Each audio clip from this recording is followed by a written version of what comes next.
Welcome back to the channel, Cargo Hold Ventilation.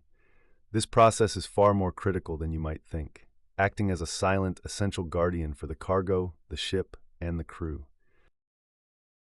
The primary purpose of ventilation is to control the climate inside the hold, specifically managing temperature and humidity. Many cargoes, especially agricultural products like grain, coffee beans, or fruit, release moisture and heat.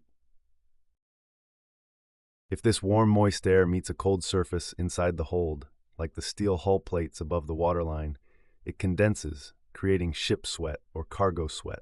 This condensation can lead to caking, mold, rust, and spoilage, potentially ruining an entire shipment.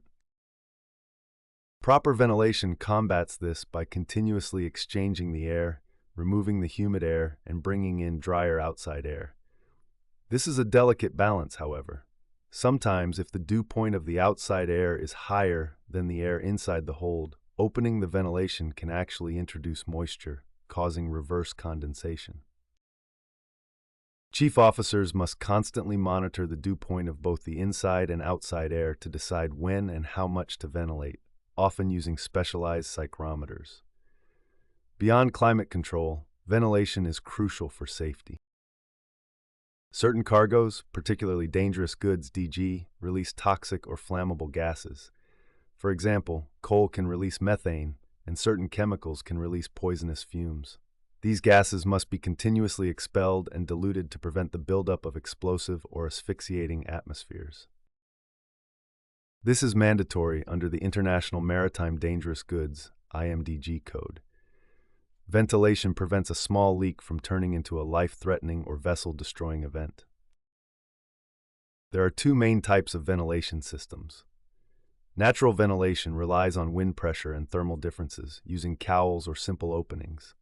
However, most modern ships use mechanical ventilation, which involves powerful electric fans to force air in, supply, and draw air out exhaust. This provides a much higher rate of air change per hour, which is often legally required for specific high-risk cargoes. A typical system might use large ducts running along the ceiling and floor of the hold. For cargoes that emit dangerous gases, emergency ventilation procedures are in place. Crew must also be extremely cautious when entering a cargo hold, as the atmosphere could be oxygen deficient due to cargo consumption or the release of heavy, inert gases. Safety regulations require testing the atmosphere with a gas detector before entry, emphasizing the life-saving role of good ventilation practice. If you found this video helpful, please give us a thumbs up, hit the notification bell, comment, like, share, and subscribe for more insights. Thank you.